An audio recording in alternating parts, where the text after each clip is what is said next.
ne peux m'imaginer ce que ce sera quand je marcherai juste à tes côtés. Je ne peux m'imaginer ce que mes yeux verront lorsque ton visage sera devant moi. Je ne peux m'imaginer. Je ne peux m'imaginer. Entouré par ta grandeur, mon cœur va-t-il frémir? Danserai-je pour toi, mon Jésus? Serais-je saisi par la peur? Devant toi resterai-je debout? Vais-je tomber sur mes genoux? Chanterai-je Alléluia? Est-ce que je pourrais te parler? Je ne peux m'imaginer. Je ne peux m'imaginer. Je ne peux m'imaginer le jour où tu viendras pour me retrouver debout devant toi. Je ne peux m'imaginer.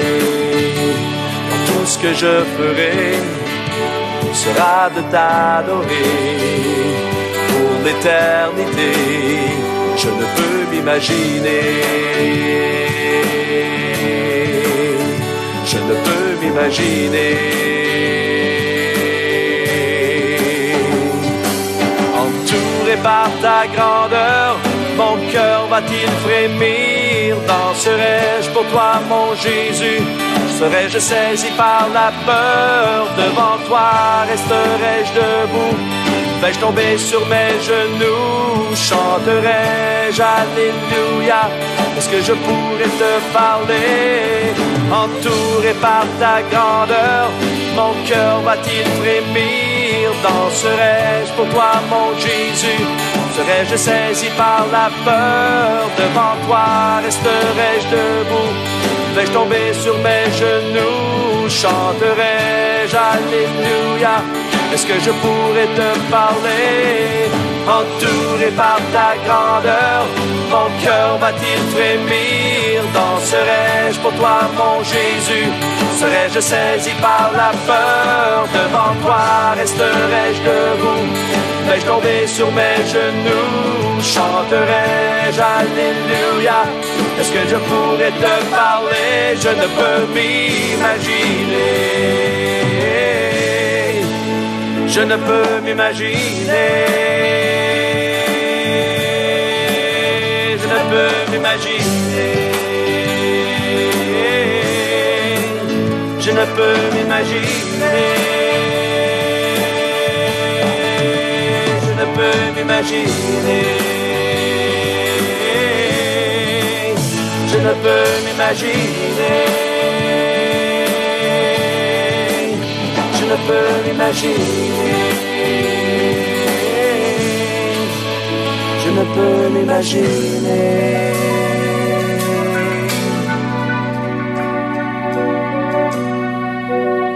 Je ne peux m'imaginer ce que ce sera quand je marcherai juste à tes côtés. Je ne peux m'imaginer. Je ne peux m'imaginer.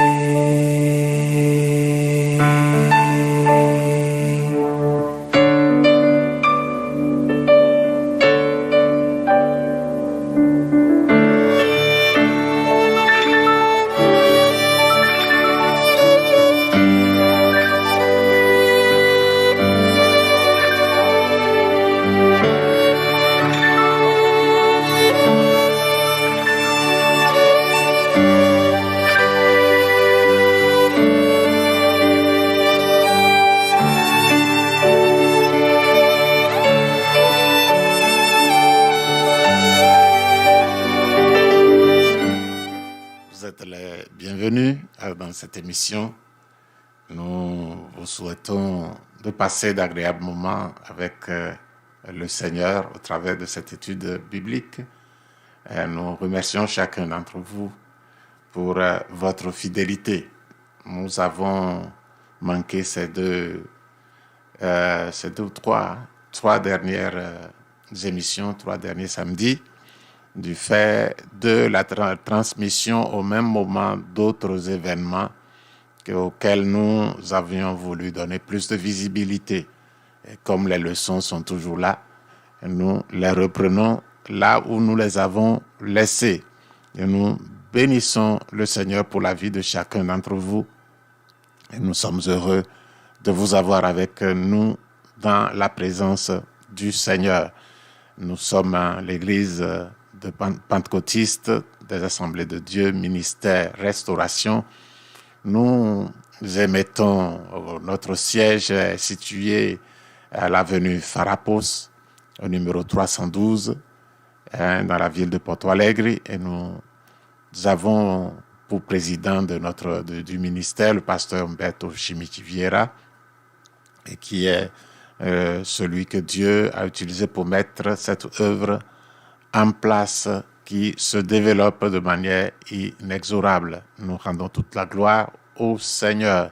Et nous représentons le département d'appui aux étrangers qui émet en dehors de la langue portugaise. Le département a la charge de servir ceux de près ou de loin qui parlent français, anglais et espagnol. Le Brésil même étant un pays luxophone.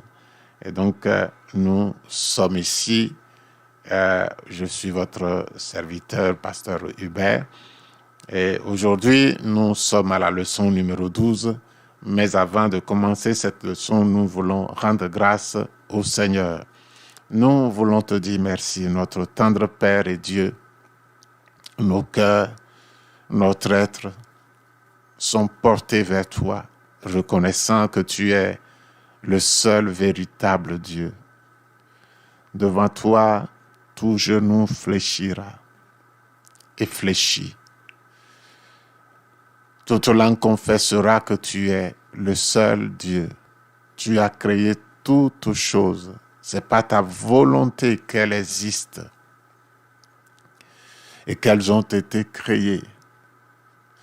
Seigneur, nous reconnaissons cette grandeur, cette suprématie. Et nous livrons nos vies entre tes mains. Prions, Seigneur, que ce matin, tu puisses bénir ton peuple, ceux qui, Seigneur, en direct ou en différé, vont suivre cette émission. Nous prions que ta grâce, qui est plus qu'abondante, Seigneur, tu couvres, ta présence couvre l'univers, comme l'eau couvre le fond des mers. Partout où quelqu'un se connectera à cette émission, nous prions que ta main soit sur lui et tes bontés lui soient communiquées. Et que, Seigneur, apprenant avec toi, il puisse avancer. Son niveau de relation avec toi soit élevé, soit augmenté par l'assistance de ton esprit même. Nous dépendons de toi en toutes choses. Je remets ma vie, ma voix, toute la technique entre tes mains. Dieu souverain, prends la charge de tout. Remplis ce lieu de ta présence et va avec nous jusqu'à la destination où se trouve à l'autre bout un auditeur, une auditrice, Seigneur, un vidéo spectateur. Seigneur, ta grâce les touche au nom de Jésus. Amen. Et donc, nous sommes là et nous allons commencer notre leçon numéro 12. Et je veux que nous allions au titre. Alléluia. Voilà, le don de la parole de sagesse, la leçon numéro 12. Et le verset de base, c'est en effet, À l'un est donnée par l'Esprit une parole de sagesse. Vous le trouverez dans 1 Corinthiens chapitre 12, le verset 8, la partie A. Voilà. Donc, nous allons plus loin. Introduction. Nous allons voir l'introduction et nous pouvons le lire ou la lire ensemble. Beaucoup confondent la bénédiction de la sagesse. Et en cela, nous voulons lire Proverbes. Le livre de Proverbes, chapitre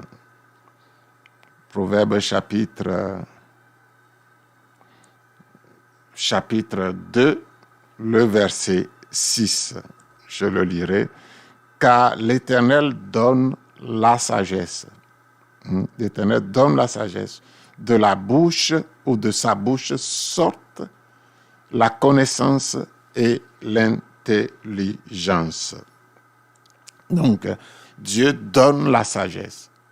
Donc, nous sommes en train de parler de la bénédiction de la sagesse, qui se trouve dans Proverbe 2, 6. Et avec le don de la parole de connaissance. Donc, il ne faut pas confondre les deux, don de la sagesse et le don de la parole de connaissance, ou de la parole de sagesse. Je voulais rectifier.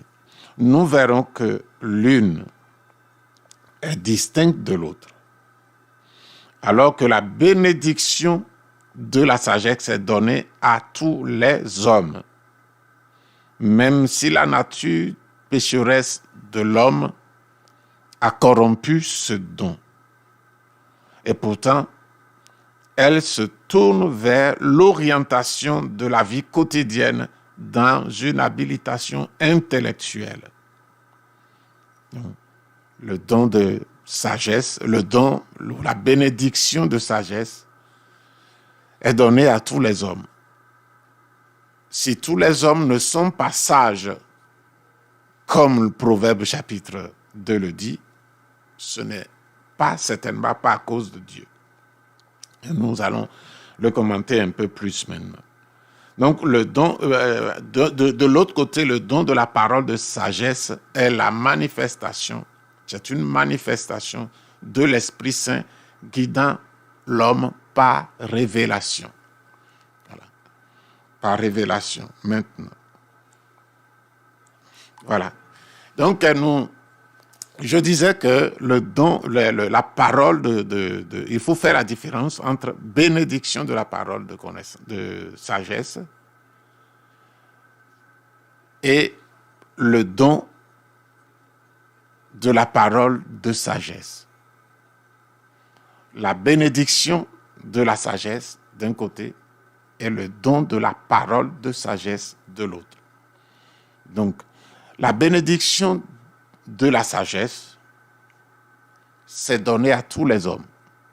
Tous les hommes. Même si le péché a corrompu cela et que les gens les manifestent différemment, Dieu a donné la bénédiction de la sagesse à tous les hommes. Et ce n'est pas un don particulier. Comme il a donné de l'intelligence aux gens, il y a le don de la sagesse, de la bénédiction de la sagesse dans l'intelligence de chacun pour gouverner, pour planifier chaque jour que Dieu nous donne. Maintenant, le don de la parole de sagesse, c'est quelque chose qui appartient à Dieu, qu'il manifeste par le Saint-Esprit. Et il le donne comme un don à un moment précis. Donc, vous voyez, le don de la bénédiction, pas le don, la bénédiction de la sagesse, c'est pour tous les hommes, pour conduire toutes nos actions. Le don de la parole de sagesse, c'est un don que Dieu donne ponctuellement pour régler un problème et c'est la manifestation du Saint-Esprit. Donc, nous allons plus loin et nous voyons le petit, voilà, dans ce que nous allons voir la sagesse comme bénédiction.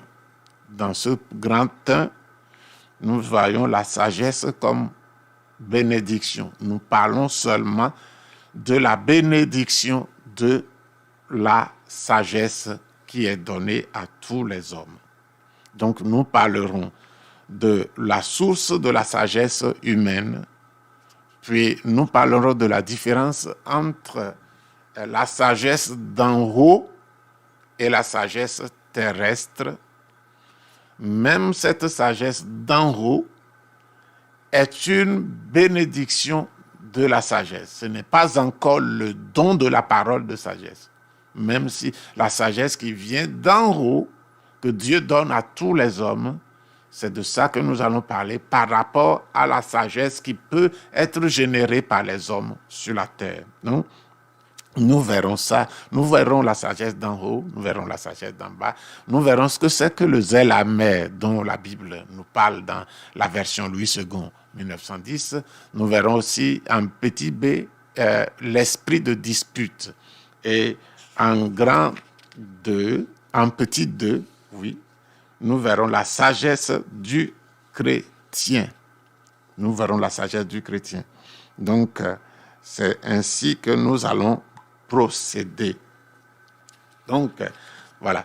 Donc, nous parlons de la bénédiction de la sagesse. La bénédiction de la sagesse est la capacité de bien vivre par rapport à soi et aussi par rapport à notre entourage, à notre milieu. Dieu nous donne la sagesse pour notre vie sur terre, de planifier un bon avenir et de prendre de bonnes décisions. Dieu veut que nous sachions régler nos problèmes de chaque jour, des problèmes internes, des problèmes familiaux et des problèmes qui touchent notre environnement, avec les gens avec lesquels nous interréagissons. Et ici, nous voulons parler premièrement de la source de la sagesse humaine. Donc, la sagesse de l'homme peut avoir deux sources. La sagesse qui est manifestée par les hommes peut avoir deux sources. La source, Jacques nous enseigne qu'il y a une sagesse d'en haut et une sagesse d'en bas qui est terrestre. Donc, quand ça vient d'en haut, pour que l'homme l'utilise, c'est la sagesse qui vient. La source est d'en haut. Mais quand c'est une sagesse donnée par les hommes eux-mêmes ici, sur la terre, des décisions qui peut-être sont sages par rapport aux hommes, mais qui sont contre la volonté de Dieu, ça c'est la sagesse terrestre. Donc, il faut faire la différence entre la sagesse d'en haut et la sagesse d'en bas. La sagesse d'en haut est celle qui vient de Dieu, qui est le don de Dieu pour tous les hommes. Tous les hommes. Ça vient de Dieu. Maintenant, la sagesse, il y a une sagesse qui est terrestre, qui ne vient pas d'en haut et qui s'oppose la plupart du temps. Il y en a quelques manifestations, cette sagesse, qui peuvent ne pas s'opposer frontalement à une volonté de Dieu, mais c'est terrestre. Parce qu'il y a des défauts dans sa manifestation. Mais ce n'est qu'une petite partie de la sagesse d'en bas terrestre qui peut être comme ça. la grande majorité de la sagesse d'en bas affronte la sagesse de Dieu, affronte la volonté de Dieu. Et donc, ça vient de l'homme lui-même. Et vous savez que l'homme vit sur la terre et la terre est sous la domination du malin, du diable. Donc, cette sagesse, nous allons le voir, Jacques dit qu'elle est terrestre. Elle est terrestre, elle est démoniaque, elle est animale, c'est-à-dire naturelle. Elle est de la nature, inhérente à l'homme lui-même. La sagesse terrestre et la sagesse d'en haut cherchent toutes deux à obtenir de bons résultats. La grande différence réside dans les moyens par lesquels ces deux types de sagesse cherchent à atteindre leur objectif et dans les conséquences qu'elles ont sur les autres personnes qui entourent la personne qui l'utilise, c'est-à-dire le sage, entre guillemets. Maintenant, en parlant de la sagesse qui vient d'en haut particulièrement, Jacques dit ici que la sagesse, dans Jacques chapitre 3, le verset 17, que la sagesse d'en haut est premièrement pure, ensuite pacifique, modérée, conciliante, pleine de miséricorde et de bons fruits, exempt de duplicité et d'hypocrisie. Voilà la qualité.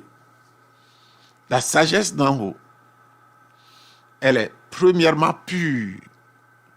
Ça veut dire quoi? Et sa manifestation ne démontre en aucun moment le péché ou l'affront à Dieu. Ne démontre rien contre la volonté de Dieu. Et qui au contraire se place sous le regard de Dieu, approuvé par la volonté et les textes que Dieu nous a donnés dans la Bible. Elle est pure. Ensuite, pacifique. Et son développement, cette sagesse-là, quand nous la manifestons, elle est pacifique. Elle entraîne la paix en moi-même, dans ma famille, et puis autour de moi. Cette sagesse entraîne la paix. Elle est pacifique. Elle est modérée, pleine de modestie. Elle ne s'élève pas. Elle ne choque pas. Elle n'a pas d'excès. Elle est modérée. Elle est conciliante. Chaque fois que nous la manifestons, ça plaît aux gens. Ça rapproche les gens de nous. Ça bénit les gens autour de nous. Et si les gens sont bénis autour de nous, nous sommes bénis naturellement. Alors, elle est pleine de miséricorde. Miséricorde, c'est agir de manière à bénir. Agir de manière à bénir les autres. Ne pas donner ne pas donner aux autres ce qu'ils méritent. Par exemple, quand quelqu'un nous affronte, la miséricorde fait qu'on lui répond pas comme on devrait lui répondre, mais on lui répond autrement, avec grâce, miséricorde. Et si quelqu'un applique cette sagesse d'en haut de cette façon-là, vis-à-vis de sa maison, vis-à-vis de tous ceux avec lesquels il était réagi, miséricordieux, ce serait agréable. Le monde serait un endroit où l'on pourrait vivre sans vouloir partir. Elle est pleine de bons fruits. Cette sagesse pleine de bons fruits. Nous produisons des bons fruits. Ce qui sort de nous, les gens le voient que c'est bon.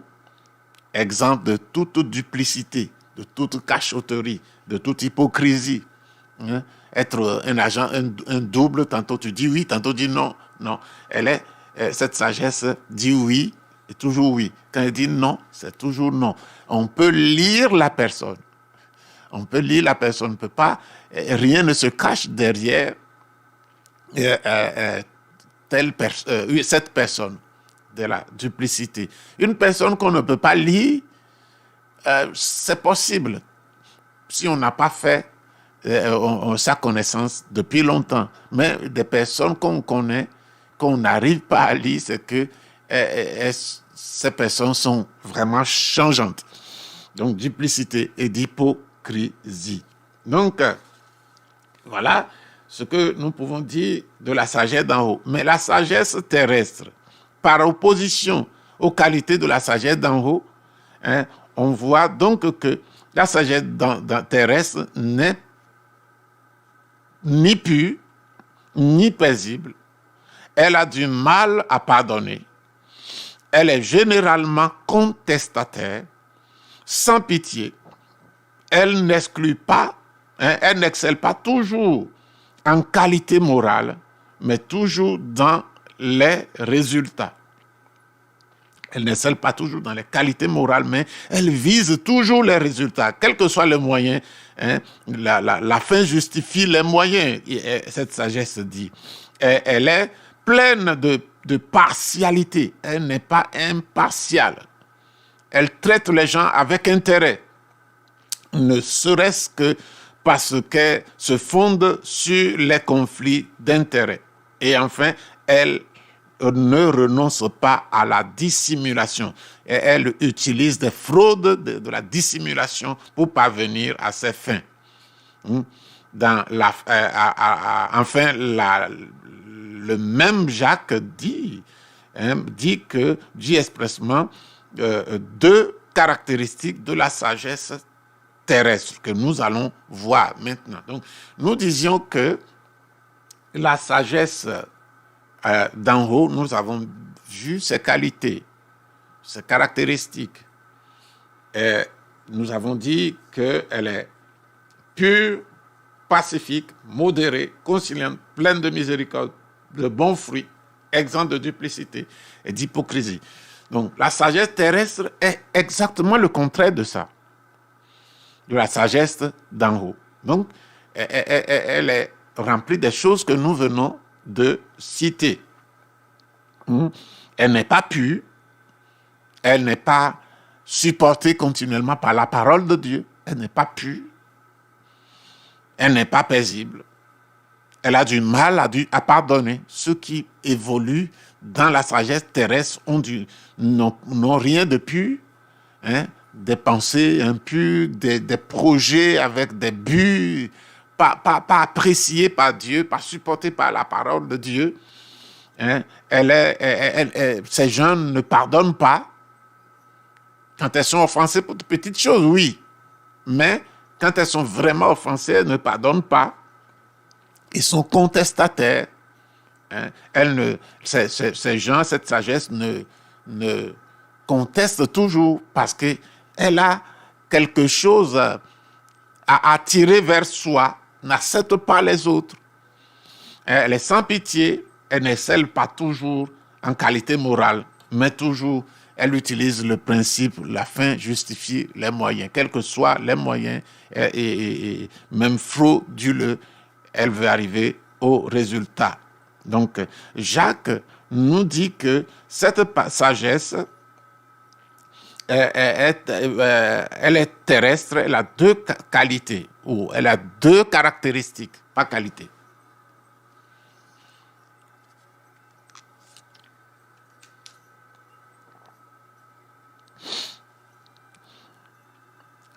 Elle est premièrement, dans Jacques chapitre 3, le verset 14, il est dit que cette sagesse terrestre, elle est appelée le zèle amer. Le zèle amer. La première, première caractéristique traduite en français, zèle amer, est l'expression grecque zélopikos. zélopikros. Zélopikros, qui signifie fureur d'indignation, zèle punitif, c'est-à-dire zèle qui punit, envie, rivalité envieuse et querelleuse, jalousie. Voilà le zèle amer que l'apôtre Jacques nous dit, nous donne ici. Ce zèle amer veut dire ces choses-là. Veut dire fureur d'indignation, zèle punitif, envie, rivalité envieuse et querelleuse, jalousie. Donc, nous voyons clairement les caractéristiques de cette sagesse. Jacques 3,14 dit « Mais si vous avez dans votre cœur un zèle amer et un esprit de dispute, ne vous glorifiez pas et ne mentez pas contre la vérité. » Donc voilà le zèle amer. Et imaginez, un bon fruit ne peut pas sortir de ça. Or, la sagesse d'en bas, quand quelqu'un manifeste la sagesse d'en bas, c'est ça qu'il manifeste. C'est ça. Et la deuxième caractéristique de cette sagesse terrestre est l'esprit de dispute. C'est pratiquement comme le premier. La première caractéristique. La deuxième caractéristique est un sentiment factieux. C'est-à-dire, cette personne se met toujours d'un côté et les autres de l'autre. Aussi, là, un groupe, ils essayent qui ont les mêmes intérêts. Cette sagesse regroupe regroupe des gens qui ont le même intérêt contre un autre, qui est supposé avoir l'intérêt contraire. Donc, elle recherche toujours ses propres intérêts. Elle attaque les intérêts des autres, ainsi, alors est ouverte aux factions. Au groupe, une équipe, un groupe contre un autre. Donc, voilà ce que la Bible dit. Maintenant, la différence entre la sagesse d'en haut et la sagesse d'en bas, qui sont toutes deux la sagesse, une bénédiction de sagesse, bien que le deuxième ne semble pas être une bénédiction, mais nous voyons que ce sont ces deux types de sagesse que l'homme peut déployer sur la terre comme une capacité qui peut être une bénédiction que Dieu nous a donnée. Il y a des gens qui peuvent mélanger les deux, mais quand vous mettez une goutte de poison dans de l'eau, dans un litre d'eau, vous avez un mélange mortel. Donc voilà. Donc, la sagesse, nous voyons maintenant la sagesse du chrétien. La sagesse du chrétien. Le chrétien doit chercher à mener une vie sur terre, sa vie sur terre, non selon la sagesse terrestre, mais selon la sagesse d'en haut. Par conséquent, la parole recommande que et si l'un de vous manque de sagesse, qu'il la demande à Dieu qui donne généreusement et ne le retient pas, qui donne généreusement et qui ne retient pas. Dieu donne généreusement, sans reproche, à quiconque lui demande. Donc, ici, c'est pas encore un don de la parole de sagesse, mais c'est la sagesse générale que Dieu donne comme bénédiction aux hommes. Et le chrétien a besoin de ça, parce que nous avons, en dehors, le don de la parole de sagesse ne se manifeste pas continuellement, c'est ponctuel, et précisément pour quelque chose. Mais nous avons besoin de vivre une vie de sagesse dans ce présent siècle, comme chrétiens, afin de cadrer, de marcher d'une manière digne de la vocation que nous avons reçue de Dieu. C'est ainsi que la Bible nous le demande. Alors ici, nous devons, si quelqu'un manque, la Bible dit, Dieu ouvre la porte, qu'il la demande, Dieu donne à tout ce qu'il lui demande, sans aucun reproche. Parce qu'il voit que, d'abord, il voit que c'est lui seul qui est la source, parce que ça vient d'en haut, ça vient de Dieu, comme un don à tous les hommes. Mais quand il y a le manque, Dieu voit aussi. Et Dieu voit non seulement le manque, mais le dégât que le manque peut causer dans la vie de la personne, même dans la vie de sa famille, dans la vie de ses proches et dans la société. Par exemple, si la personne n'utilise pas de la sagesse dans son alimentation, il peut manger n'importe quoi et ça peut être préjudiciable à sa santé. Et donc, voilà comment nous pouvons utiliser la sagesse. Et Dieu est d'accord pour donner à tous ses enfants. Et il ouvre même la porte que nous puissions la lui demander, mais demander avec foi. Parce que Dieu est invisible. La seule manière que nous pouvons recevoir de lui, c'est la foi. Salomon demanda cette sagesse à Dieu. Dieu, il est arrivé à un moment où, jeune roi, il ne savait pas comment diriger, comment régler les affaires au milieu de son peuple en tant que roi. Et il a besoin de sagesse continue, pas de don de la parole de sagesse. Don de la parole de sagesse, nous le verrons tout à l'heure, c'est ponctuel. Mais il a besoin de la sagesse pour mener sa vie et conduire le peuple dans les desseins de Dieu. Donc, il a prié.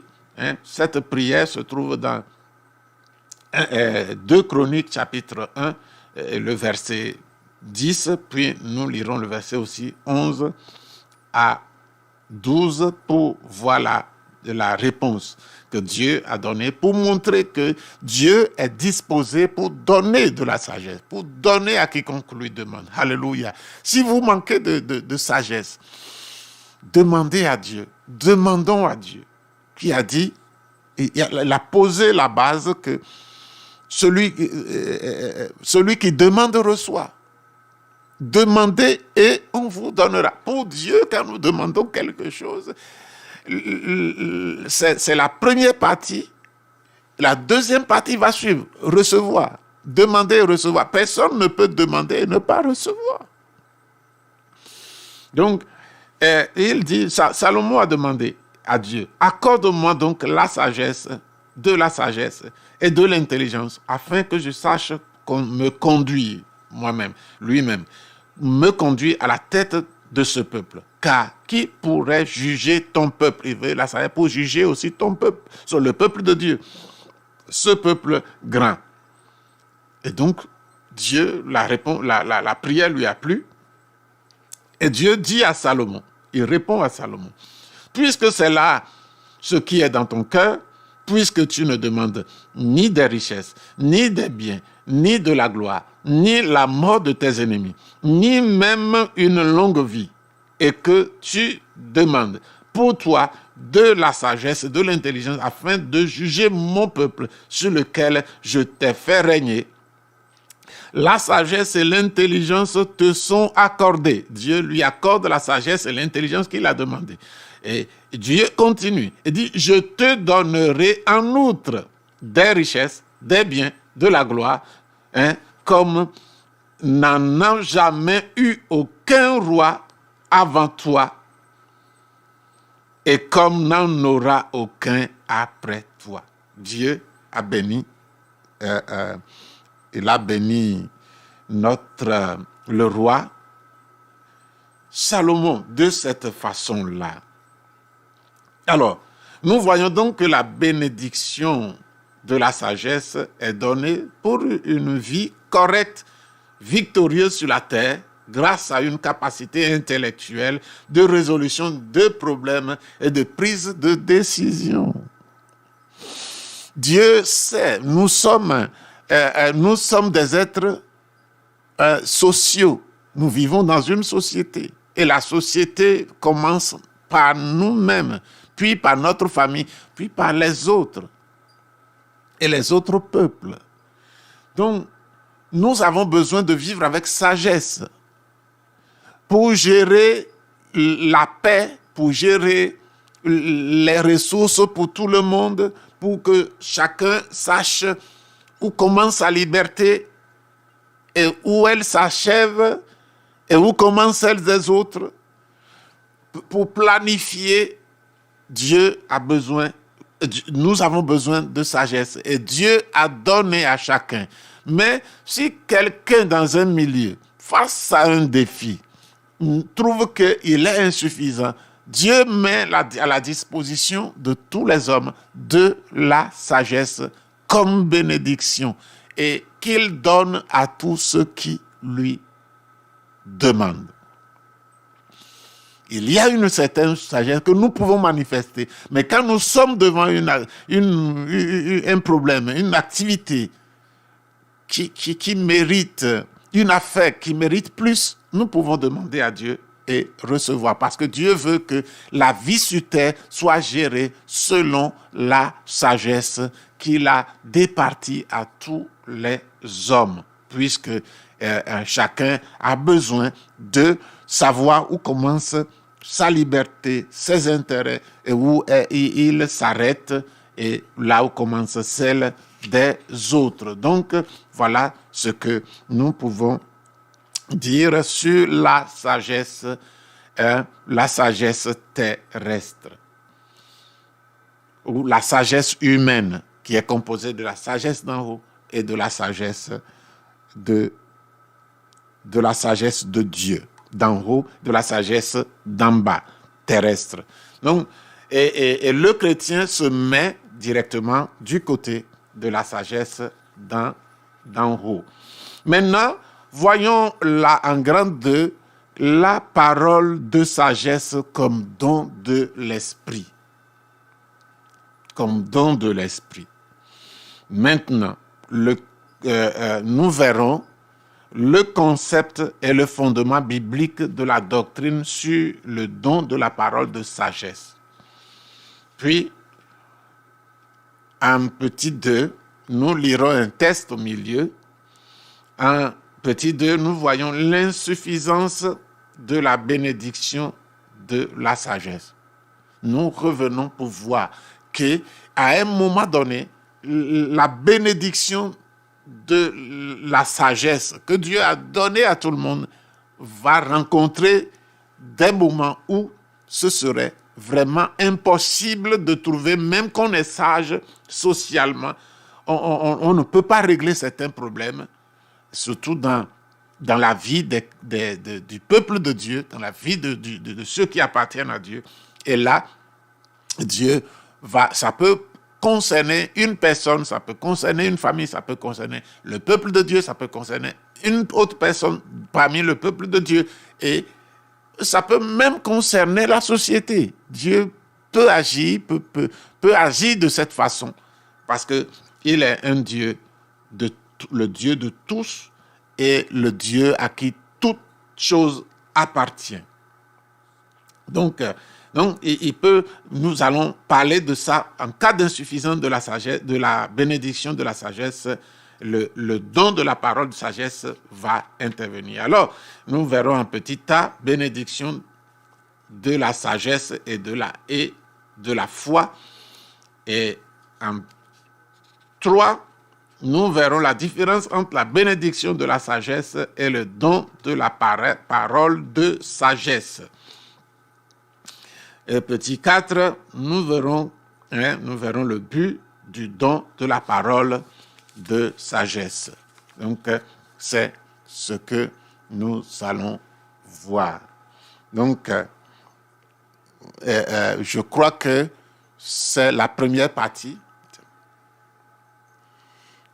Voilà. Donc, nous sommes à la parole de sagesse comme don de l'esprit. Le concept et le fondement biblique de la doctrine sur le don de la parole de sagesse. La bénédiction de la sagesse n'est pas toujours exprimée en mots. Voyez-vous? Nous commençons par ça. Quelqu'un qui applique la sagesse, même qui est d'en haut, peut ne pas parler. Il sait que cette chose par rapport à sa place n'est pas bon. C'est pas bon là. Il va simplement, il déplace. Pour organiser cette chose, il n'a pas un plan préconçu et il se met à l'appliquer. Donc, la bénédiction de la parole de sagesse n'est pas toujours en mots, mais c'est en décision, c'est en action de la vie qui entre dans les choses de la vie de chaque jour. Donc, elle est souvent une décision est prise sans qu'un seul mot ne soit prononcé. Or, le don de la parole de sagesse consiste dans des mots. C'est un message. La parole de la sagesse. Et le don de la parole de sagesse, c'est un message. C'est quelque chose que nous disons. Que Dieu, sous la direction du Saint-Esprit. Nous avons dans la Bible un test que nous allons lire. C'est un test plus ou moins long qui se trouve dans 1 Corinthiens chapitre 2. Nous lirons du verset 4 au verset 16. C'est Paul qui écrit. Et ma parole et ma prédication ne reposaient pas sur les discours persuasifs de la sagesse, mais sur une démonstration d'esprit et de puissance, afin que votre foi fût fondée non sur la sagesse des hommes, mais sur la puissance de Dieu. Cependant, c'est une sagesse que nous prêchons parmi les parfaits. Sagesse qui n'est pas de ce siècle, ni des chefs de ce siècle, qui vont être anéantis. Nous prêchons la sagesse de Dieu, mystérieuse et cachée, que Dieu, avant les siècles, avait destinée pour votre gloire. Sagesse qu'aucun des chefs de ce siècle n'a connue, car s'ils l'eussent connue, ils n'auraient pas crucifié le Seigneur de gloire.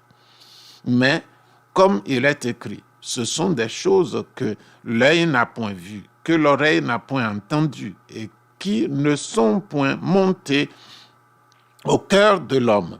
C'est des choses que Dieu a préparées pour ceux qui l'aiment. Dieu nous les a révélées par l'Esprit, car l'Esprit sonde tout, même les profondeurs de Dieu. Lequel des hommes, en effet, connaît les choses de l'homme, si ce n'est l'Esprit de l'homme qui est en lui? De même, personne ne connaît les choses de Dieu, si ce n'est Dieu, ou si ce n'est l'Esprit de Dieu. Or, nous n'avons pas reçu l'Esprit du monde, mais l'Esprit qui vient de Dieu, afin que nous connaissions les choses que Dieu nous a données par sa grâce. Et nous en parlons non avec des discours qu'enseigne la sagesse humaine, mais avec ceux qu'enseigne l'Esprit, employant un langage spirituel pour les choses spirituelles. Mais l'homme animal ne reçoit pas les choses de l'Esprit de Dieu, car elles sont une folie pour lui et ne peuvent être il ne peut les connaître parce que c'est spirituellement qu'on en juge. L'apôtre parle de sa prédication qui n'est pas une prédication ordinaire, qui est une prédication basée sur la révélation de Dieu, qui est soutenue par la puissance de Dieu. Donc, il ne parle pas des choses d'un pouvoir de persuasion utilisé par l'homme, par la sagesse, la bénédiction de la sagesse humaine, par une sagesse qui vient de la terre. Il ne parle pas ici non plus de cette manière affinée, reçue de Dieu, de bien prendre des décisions et de traiter correctement les affaires de la vie. C'est pas de ça. Il parle de révélation de Dieu dans la prédication. C'est la sagesse de Dieu qu'il prêche parmi les parfaits. Donc, le don de sagesse le don de la parole de sagesse, on ne l'appelle pas don de sagesse, la Bible l'appelle le don de la parole de sagesse. Donc, il y a l'insuffisance, comme je viens de le dire, l'insuffisance de la bénédiction de la sagesse qui est donnée à tous. Il arrive qu'il a des limites. Cette sagesse a des limites. Quand il s'agit d'arranger les choses au milieu des hommes, Dieu donne une certaine capacité à tous. Et même à cela, certains hommes réagissent pour trouver leurs propres moyens de gérer les affaires. C'est la sagesse terrestre dont nous avons parlé. Donc, dans l'insuffisance de la bénédiction de la sagesse, nous parlons de la bénédiction de la sagesse et la foi. L'apôtre Paul parle au verset 4 de la bénédiction de la sagesse. Il mentionne le langage persuasif de la sagesse. Quand il a parlé qu'il ne parle pas un langage persuasif de la sagesse humaine. Donc, ce n'est pas de sagesse humaine. Il ne tâche pas de persuader. La bénédiction de la sagesse, qu'elle soit d'en haut ou animale ou de terrestre, s'opère dans le raisonnement humain. Ça s'opère dans le raisonnement humain. Que ça soit sagesse d'en haut ou sagesse terrestre, c'est le raisonnement humain qui déploie cette sagesse, qui manifeste cette sagesse. La persuasion de l'élément intellectuel de l'être humain. C'est un pouvoir de persuasion de l'élément intellectuel de l'être humain. Les conclusions dictées par la sagesse sont tirées des connaissances antérieures. Ces conclusions sont tirées des connaissances antérieures, des expériences, que ces expériences soient de nous ou des autres. Elle est apprise dans des livres, par exemple. Elle est apprise par l'observation des choses. Donc, c'est ainsi que la sagesse, la bénédiction de la sagesse fonctionne. Elle est ressentie à partir des choses que nous avons entendues, des choses que nous avons vues, des choses que nous avons ressenties, apprises. Nous sommes parvenus à de nouvelles conclusions et à de nouvelles découvertes. C'est comme ça donc, le fonctionnement de la sagesse qui est la bénédiction de la sagesse. Donc, ici, nous voyons cependant la sagesse, c'est la sagesse humaine, une responsabilisation intellectuelle. Ça s'opère, ça est pris en charge par l'intellect.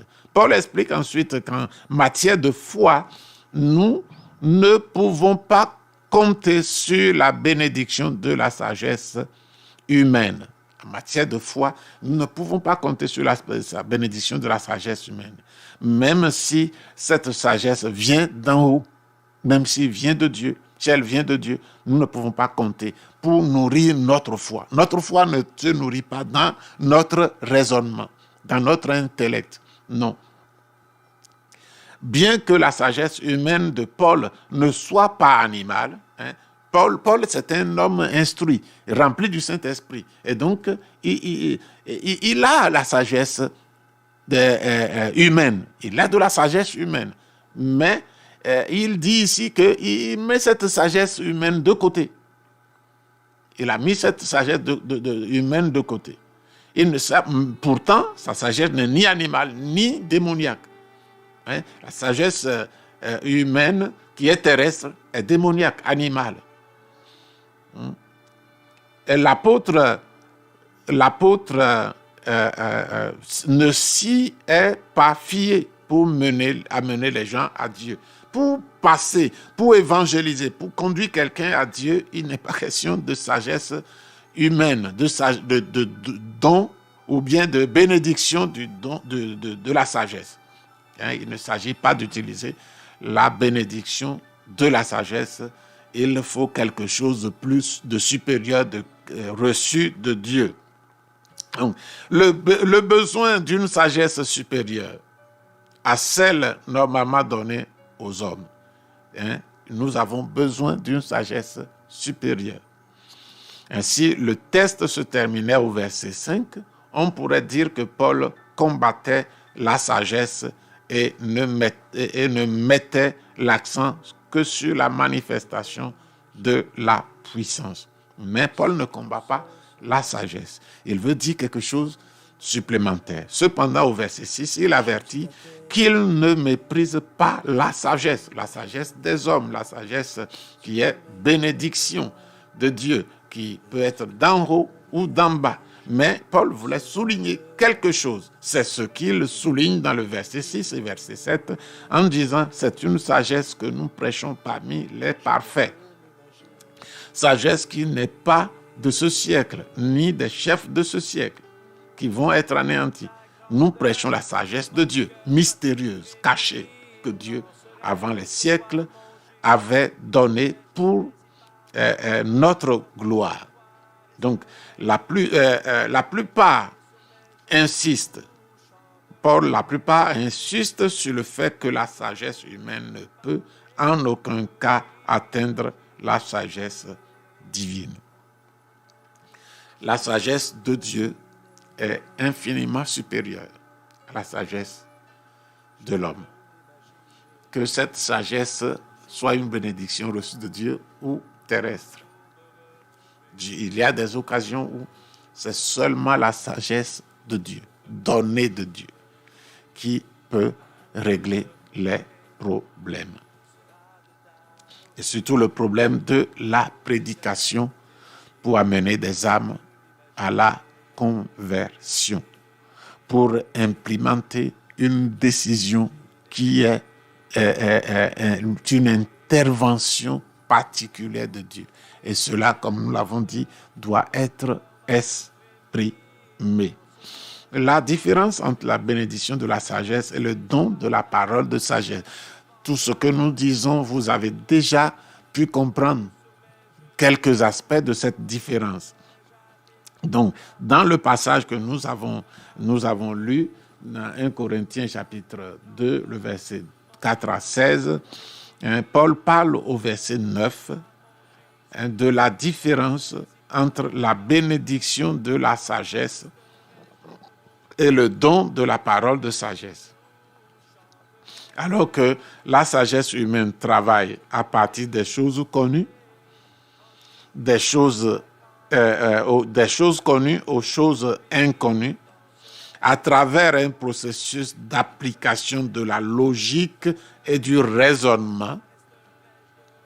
La sagesse, en termes de bénédiction, fonctionne à partir des choses connues pour arriver aux inconnus. Elle utilise un processus de l'application de la logique et du raisonnement de l'homme. Et de l'autre côté, la parole de sagesse se réalise par la révélation. C'est tout simple. Sagesse humaine ou sagesse comme bénédiction, qu'elle soit d'en haut ou d'en bas, elle travaille sur les choses connues, des expériences passées, des connaissances acquises, pour définir une nouvelle chose, pour arriver à un point jusque-là inconnu. Mais elle utilise tout le bagage connu, reçu, expérimenté. Et ça fonctionne par l'intelligence, le raisonnement et la logique, comme 2 fois quelque chose est tombé. Si je veux que ça ne tombe plus, je dois éviter les erreurs qui ont fait que 2 fois c'est tombé. Et donc, quand je règle ces erreurs, je peux faire que, en 3e position, la chose va tenir sur les pieds. C'est ainsi que la sagesse, qui est bénédiction, bénédiction reçue de Dieu, fonctionne. C'est la capacité que Dieu nous a donnée de faire les choses correctement. Mais la parole de sagesse se réalise par révélation. Cette révélation, à son tour, n'est pas le fruit de l'imagination ou de la spéculation humaine, mais est une manifestation pleine et unique du Saint-Esprit. C'est ce qu'il dit au verset 10, qui dit « qui sonde les profondeurs de Dieu ». Ici encore, nous voyons le Saint-Esprit être une personne distincte des autres personnes de la Trinité. Nous avons dit que la Trinité, c'est Dieu le Père, Dieu le Fils et Dieu le Saint-Esprit. Ce n'est pas 3 dieux, c'est un seul Dieu en 3 personnes distinctes, mais qui sont unis dans une unité parfaite, indissociable. Donc, au verset 11, il compare la Trinité divine à une trichotomie humaine, en comparant le Saint-Esprit à l'esprit humain. Comme chez l'homme, les décisions sont dans l'âme, mais l'esprit les connaît. Comme décisions qui sont en Dieu, l'esprit, comme les décisions qui sont en Dieu, l'esprit de Dieu les connaît. C'est l'esprit de l'homme qui connaît ce qui est dans l'âme de l'homme. Et c'est l'esprit de Dieu qui connaît ce qui est en Dieu, dans le cœur de Dieu. Donc, Paul fait cette analogie, ce parallèle. Maintenant, voyons le but du don de la parole de sagesse. Dans les versets 12 et 13, l'apôtre Paul enseigne que la parole de sagesse du Saint-Esprit sert à connaître les choses que Dieu nous a données gratuitement. Cette parole de sagesse sert à révéler les choses que Dieu nous a données gratuitement. Et si nous n'avons pas l'Esprit de Dieu, nous ne pouvons pas connaître ces choses. Quand le Saint-Esprit ne nous révèle pas ces choses, nous ne pouvons pas. Parce que ce sont des choses cachées dans le cœur de Dieu. Il faut celui qui a accès au cœur de Dieu. Et seul l'Esprit de Dieu a accès au cœur de Dieu et connaît tout ce qui est dans le cœur de Dieu, les choses que Dieu a préparées pour nous. Et quand le Saint-Esprit voit ces choses, il les révèle. Ce n'est pas un mécanisme de pensée, de spéculation, de raisonnement. Non. C'est une révélation. Et donc, le but de la parole de sagesse, c'est la révélation des choses qui sont dans le cœur de Dieu aux hommes. Et ici, nous voyons clairement que la prédication, comme l'apôtre Paul parle aux Corinthiens, et comme il a prêché là, ce n'est pas une sagesse humaine, ce n'est pas un discours de persuasion.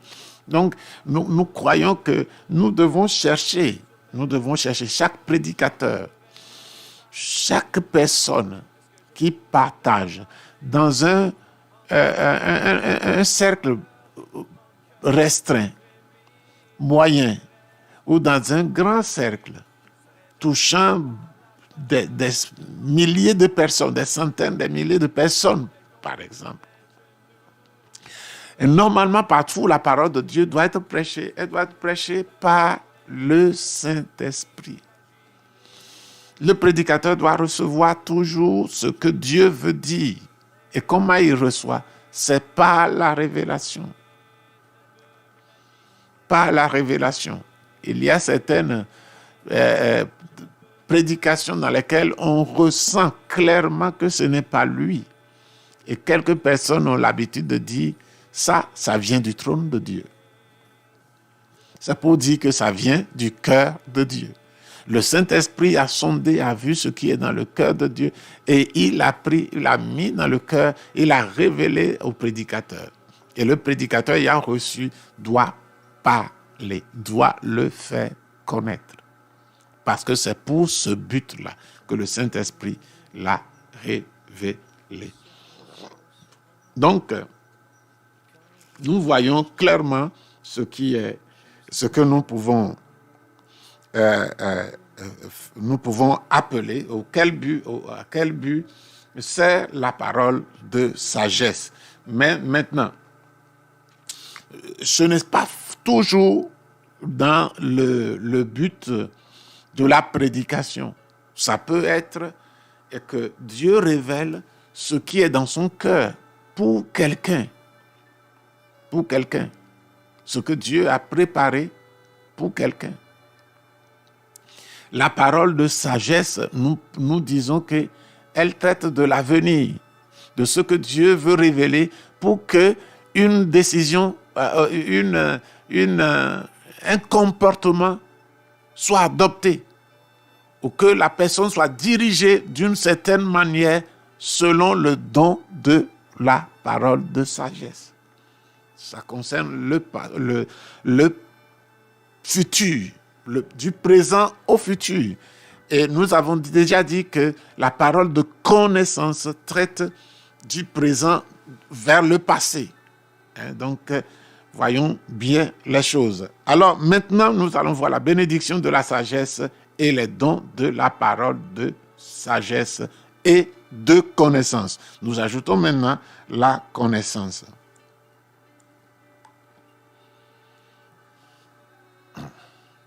Voilà.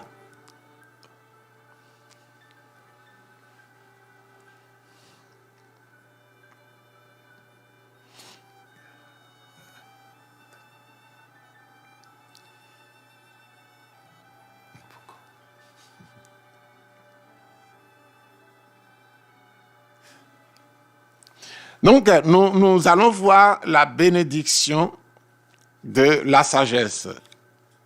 De la sagesse et les dons de la parole de sagesse et de connaissance.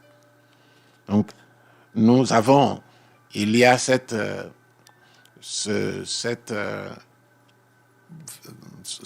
interface qui est un peu erronée.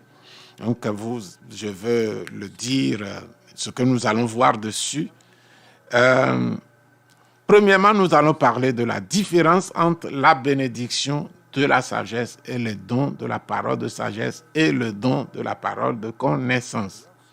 Puis, en deux, nous allons voir conférer les choses spirituelles avec les choses spirituelles. C'est-à-dire, les choses spirituelles expliquent les choses spirituelles. Nous n'allons pas sortir du cadre pour parler des choses pour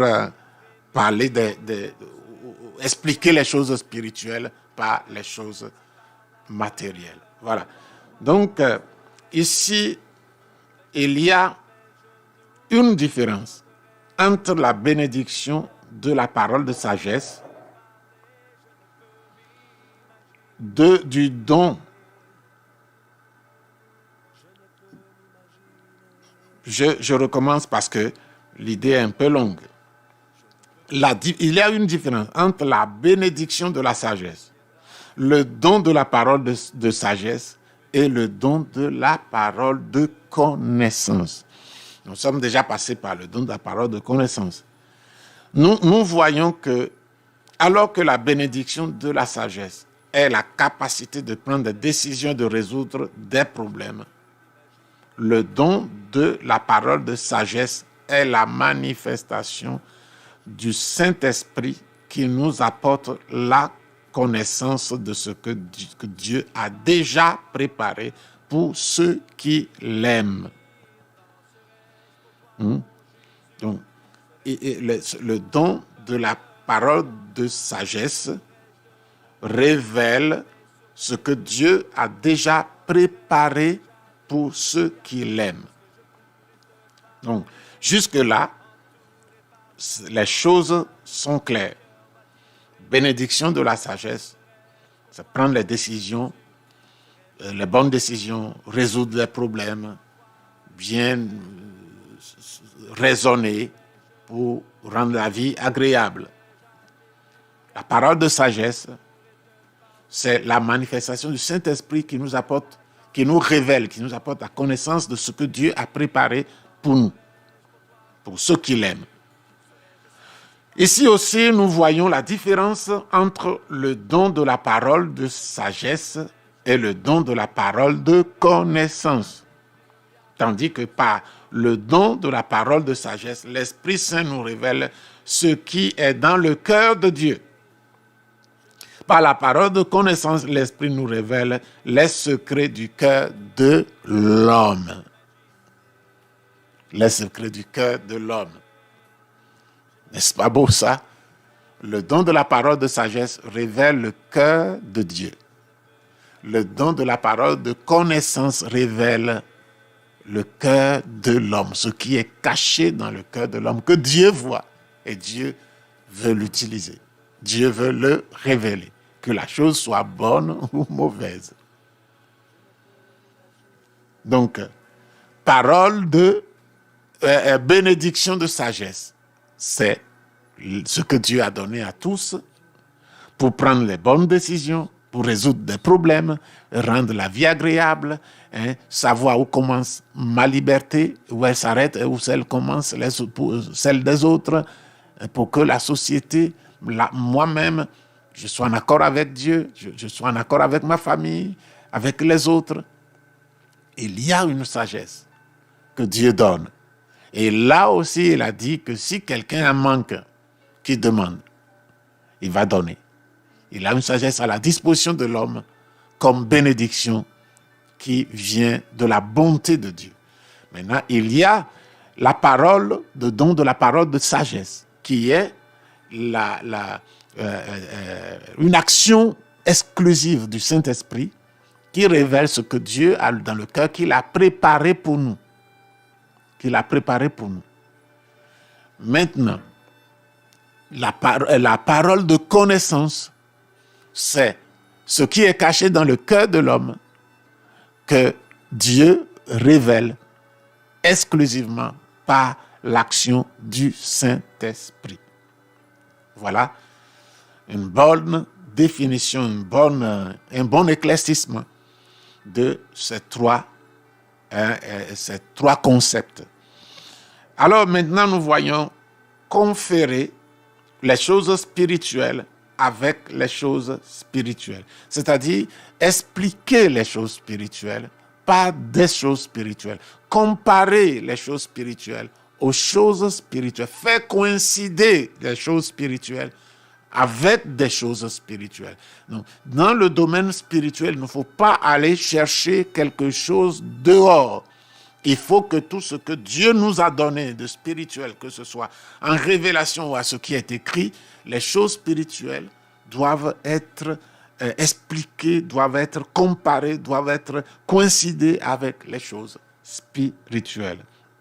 Alors, Paul souligne que la révélation apportée par le don de la parole de sagesse, comme toutes les autres manifestations de l'Esprit Saint, n'est pas absolue.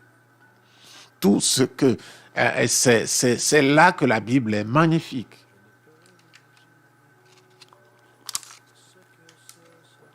Elle ne nous dit pas que tout est parfait. Non. Tout ce que l'homme manifeste de la part de Dieu peut avoir des impuretés. Alors, c'est pourquoi ceci n'étant pas absolu, nous devons conférer ces choses reçues avec d'autres choses spirituelles. Pourquoi ça? Paul lui-même répond dans Romains chapitre 7, le verset 14. en déclarant qu'il est charnel. Mais la loi de Dieu est spirituelle. Paul voit clairement dans ce passage Romains 7, 14 que il reconnaît que la loi de Dieu est spirituelle. Mais il reconnaît aussi que lui-même, il est charnel.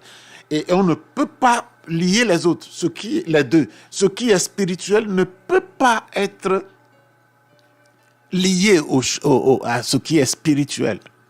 Ce n'est pas possible. Donc, autrement dit, la révélation est comme de l'eau. Pour expliquer, c'est comme la révélation qui vient de Dieu est comme de l'eau qui passe. Et c'est de l'eau pure. Cependant, pour que nous l'ayons, il faut que cette eau passe par un tuyau. Depuis la source, qui est Dieu, cette révélation vient, elle est pure, elle est sans défaut, elle est parfaite, mais elle doit emprunter un tuyau pour venir être rendue accessible. Pour être utile aux hommes. Alors, c'est là que, passant par le tuyau, ce tuyau peut avoir des saletés qui contaminent l'eau. Par conséquent, toute révélation doit être comparée à la loi. Par conséquent, toute révélation doit être comparée à la parole de Dieu. C'est pourquoi il dit que nous pouvons juger les prophéties. Dans 1 Thessaloniciens chapitre 5, il nous autorise de juger les prophéties. Alors, toute révélation doit être comparée à la loi, qui est pleinement spirituelle. La parole de Dieu est pleinement spirituelle. Dans la parole de Dieu, il n'y a même pas une ombre de chair. C'est venu de Dieu. Dans la Bible, il n'y a pas une ombre de chair. C'est venu de Dieu. Donc, rien, absolument rien ne peut contredire la doctrine révélée par la parole de Dieu. C'est pourquoi Paul dit aux Galates, mais quand nous-mêmes, quand un ange du ciel annoncerait un autre évangile que celui que nous vous avons prêché, qu'il soit anathème, c'est-à-dire qu'il soit maudit. Si un homme contredit la parole, que l'homme soit maudit. Même si c'est un ange qui contredit, que l'ange soit maudit. Donc, que ce soit le don de la parole de sagesse, le don de la parole de connaissance, nous devons faire coïncider, nous devons éprouver, nous devons filtrer ce don au travers du filtre de la parole. Si la parole ne soutient pas, nous jetons le don. Parce que il est dit que si un homme prêche un autre évangile, un ange même vient prêcher un autre évangile qui choque l'évangile que Dieu a révélé, cet homme doit être appelé d'anathème, on doit le rejeter, on doit l'éloigner de nous. Et cet ange, c'est un ange de Satan déguisé, un ange de lumière. Voilà comment l'apôtre Paul traite durement ce qui peut être cette doctrine de comparer les choses spirituelles aux choses spirituelles. Si c'est spirituel, après l'épreuve, après le passage par le tamis, ça va passer. Et nous allons dire, ça vient de Dieu. Mais si ça ne passe pas, la parole de Dieu ne laisse pas la chose ou cette révélation passer parce qu'elle s'oppose à la parole de Dieu, alors nous pouvons la rejeter sans aucun souci de rejeter quelque chose qui viendrait de la parole de Dieu ou de la part de Dieu. Cette chose est une chose anathème et la personne qui la porte aussi est anathème. Voilà ce que nous pouvons dire quand nous parlons des dons spirituels. Ça ne se limite pas seulement aux choses de la parole de sagesse, le don de la parole de sagesse, pas seulement au don de la parole de connaissance, et même quand le chrétien même serait en train d'utiliser la bénédiction de la sagesse dans la vie de chaque jour, il doit avoir un esprit, il doit avoir ce filtre. Est-ce que ce que je décide, ce que je dis, ce que je pense, ce que je fais, est-ce que la parole de Dieu révélée me soutient? Est-ce que je prends une décision qui affronte la parole de Dieu? Est-ce que ce que je pense affronte la parole de Dieu? Et c'est ainsi qu'on est ramené, et quand nous sommes tentés de dévier de du don, pas du don, quand nous sommes poussés à dévier de la bénédiction de la sagesse qui est venue d'en haut, la sagesse d'en haut qui nous est donnée comme bénédiction, nous serons éprouvés là aussi. Et nous devons clairement avoir à cœur, en pensée, à l'esprit, ce filtre continu qui dit ce que je fais, est-ce que Dieu est d'accord? La parole de Dieu me donne un accord? Oui. Est-ce que je suis en accord avec la parole de Dieu? Et c'est ainsi que nous pouvons marcher dans le chemin entre les balises que la parole de Dieu nous a déjà tracées. Et alors, nous pouvons plaire à Dieu, même si nous sommes en train d'utiliser que la bénédiction de la sagesse, c'est-à-dire la sagesse qui nous a été donnée d'en haut comme chrétiens pour vivre la vie de chaque jour de manière acceptable à notre Dieu. Voilà ce que nous avons je veux ajouter une dernière chose. Ceci nous montre comment nous devons être familiers à la parole de Dieu. Nous devons la posséder. Comment pourrons-nous savoir que nous sommes en train d'agir selon la volonté de Dieu? Nous sommes dans les règles de la parole de Dieu. Nous sommes dans le cadre de la parole de Dieu. Si nous ne connaissons pas le cadre, et comment pourrons-nous connaître le cadre de la parole de Dieu si nous ne sommes pas familiers à la parole? Si nous ne méditons pas chaque jour, si cette parole n'est pas chaque jour sur nos lèvres. La Bible nous dit dans Josué chapitre 1, le verset 8, que cette parole ne s'éloigne pas de ta bouche. Médite-la jour et nuit. Médite-la jour et nuit. Pour agir conformément à ce qui est écrit. C'est alors que tu auras du succès, c'est alors que tu réussiras. Comment on peut agir selon quelque chose qu'on ne connaît pas, qu'on n'a pas dans le cœur? Quelquefois, nous voulons simplement avoir une certaine justice, une certaine idée de ce qui plairait à Dieu. Non, ce n'est pas suffisant. Nous devons connaître la parole. Et pour la connaître, il faut la lire, la méditer. Dans la bouche et dans le cœur. Et ce n'est pas seulement la lire, mais parce que ce qu'on lit peut partir. Mais quand nous lisons, nous prononçons et nous méditons, alors nous pouvons être bénis par le Seigneur. Ça va rester parce que nous la faisons descendre jusque dans notre cœur. Et ça va rester et Dieu va nous bénir. Et ce que nous allons faire va réussir comme le Seigneur nous a dit, nous a promis. Et sa promesse est toujours vraie. Maintenant, nous allons passer à la conclusion.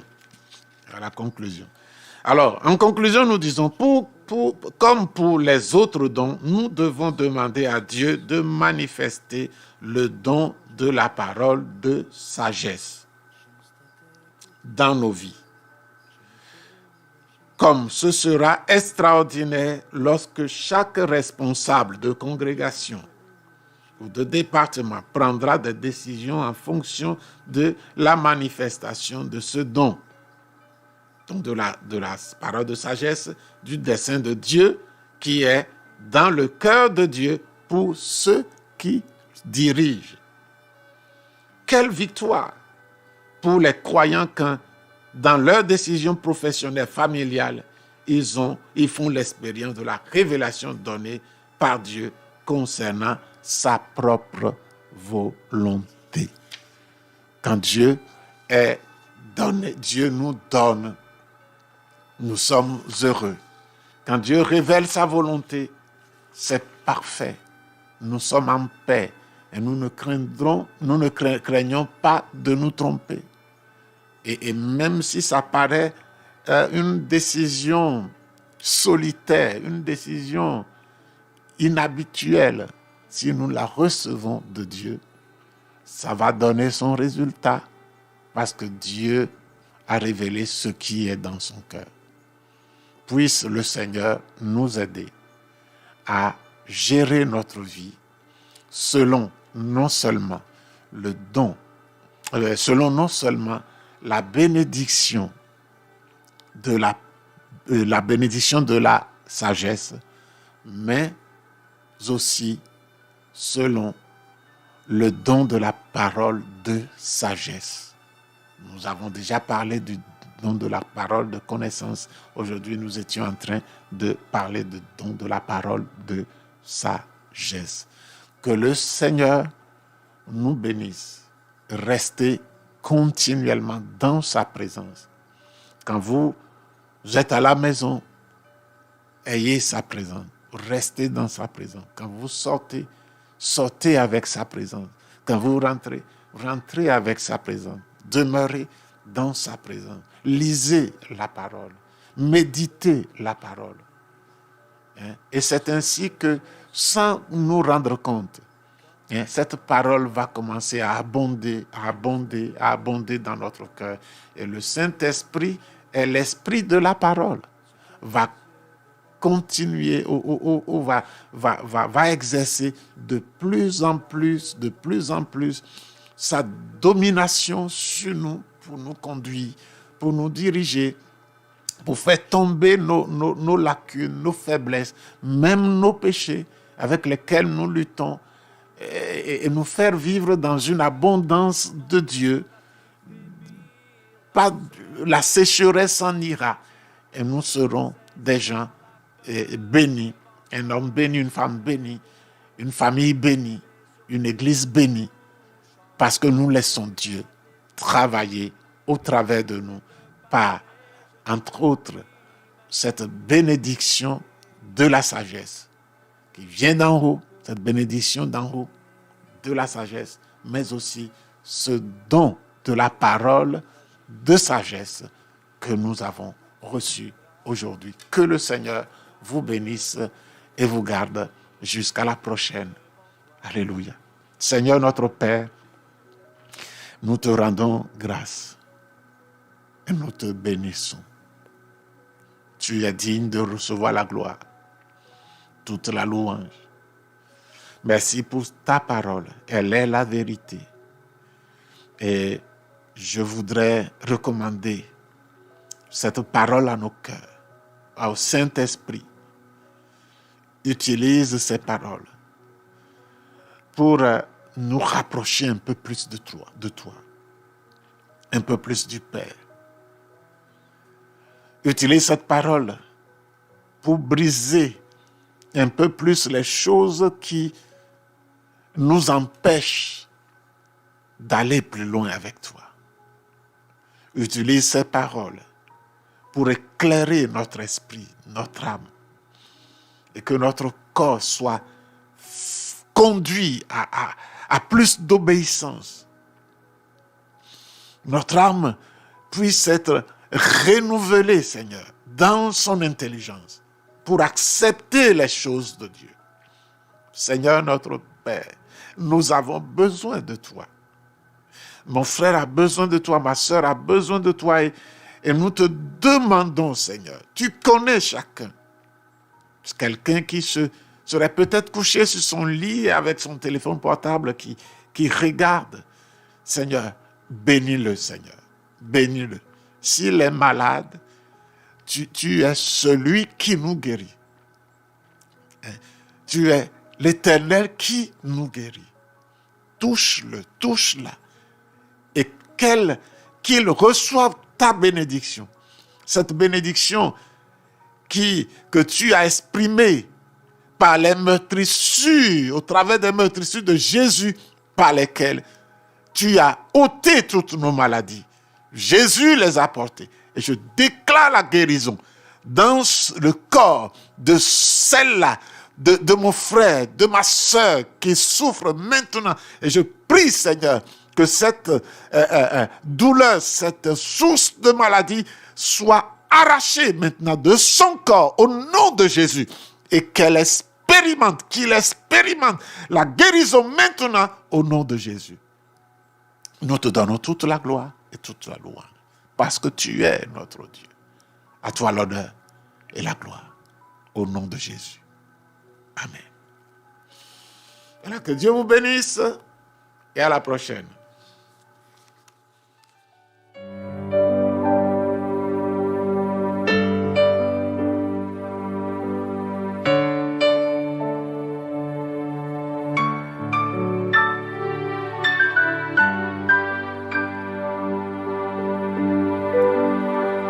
Je ne peux m'imaginer ce que ce sera quand je marcherai juste à tes côtés.